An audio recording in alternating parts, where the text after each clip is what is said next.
What's going on, ladies and gentlemen? I'm on my way home from my shift of, our strike. A lot of you may know what I do for a living. I'm a longshoreman. I'm not going to get into the contracts and what we're asking for. I'm not getting involved in that. That's rank and file. I probably can get into trouble for that, so I'm not willing to risk my career on disclosing any of that.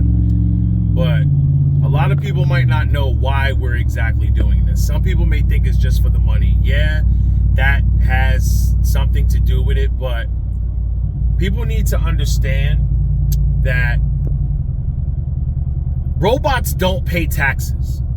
Robots don't buy houses. Robots don't buy cars. Robots do not pay taxes in the community for the school system, for the police department, for your fire department, for your roads, for your parks. They don't do none of that. So when you get rid of jobs, working jobs, you lose money in those areas. Therefore, it is the downfall of the country. How do you get Social Security from a robot? You don't. Working people pay into that.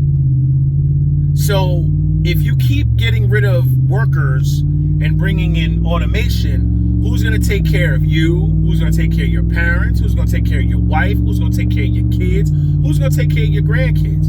You can't keep raising taxes on the few, meaning you can't take jobs and then keep raising taxes on people.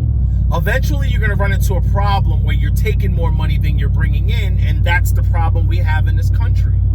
And when people say the 1% get richer, you need to invest. No. That's how I knew that was bullcrap. Your 1% get richer by building conglomerate companies. For instance, now Amazon changed the world for the better and for the bad. Here's why. Who remembers Kmart? Who remembers Caldor, Woolworth, KB Toy Store, Toys R Us, Circuit City? When you get these big companies, Radio Shack, you put them out of business, and the people that work those companies, where do they go? You start making robo-taxis. Where do your taxi cab drivers go? Where do your Uber drivers go? Where do your Lyft drivers go? What happens is people don't understand something called supply chain. Supply chain is, let's just say, you got 50,000 workers.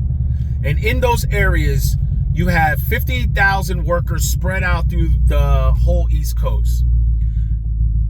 You start getting rid of those workers, the lunch trucks feel it and they go out of business.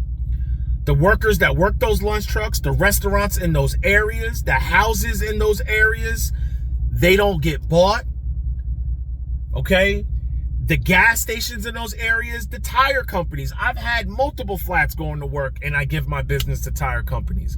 What happens is a supply chain issue happens where your trucking companies in those areas, they go out. Your gas and your diesel companies, they go out. Your logistics companies, they go out. Because you don't need these workers anymore. You don't need these people who interact with these people. And then what happens is you got a bunch of people all scrambling for low-paying jobs because you're getting rid of all these high-paying, great union jobs. So when jobs fight to keep those jobs for the people, you're supposed to support them. This is why I made that last video when I said union people need to stand up against this. You can't let fake people who are not a part of unions try to dress up as us and act like us. You're not us. You don't get what the brotherhood is like. It is a brotherhood. We were locked arms with all different nationalities down there. Now, I got to go back for my shift tomorrow, and we're doing this in shift because we got so many people down there, you can't even move. So we're doing it in shifts. But whatever the outcome is, a lot of these companies, you can Google the profits for yourself, what they made. And they can't keep keeping these profits for themselves. You got to share a piece of that pie. And this is what we're fighting for. And we're hoping that people see us fighting and their unions stand up for when their contracts are up. Because robots do not build communities. They do not live in these communities. We do.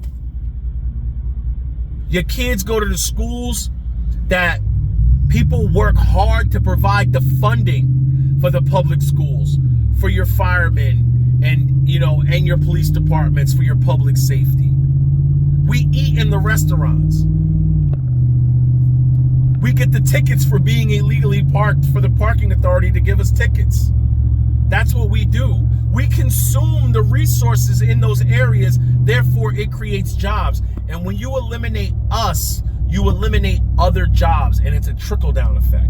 This is why, in my opinion, our union had to do this. And like I said, I'm not going to speak on that. I'm a union man. I'm going to keep my mouth shut on that. But you can Google it for yourself, what's going on right now. And I also want to say, I will make videos when I can, when I'm not tired. When I'm home, I'm going to spend time with my family, with my dog. I'm going to try to hit the gym, go try to have a normal life while this is going on. My dividend membership portfolio, you will get your normal videos on Friday. We stick to the investing. We don't stop. We keep going. Even if I got $100, I will buy a stock because you keep going. You don't stop. You brace for this. I will sell my car, my M2, before I stop this dividend portfolio. You have my word on that. I'm not going to stop.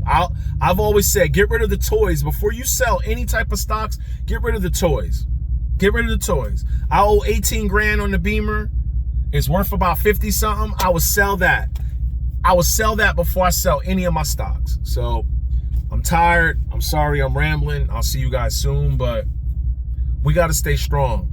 Humans made the robots. Robots don't make the humans, okay? Humans make the robots, and I'm going to come out and say this, God made us. And if you don't believe in God, maybe one day you will. It is what it is. No regrets. Get it.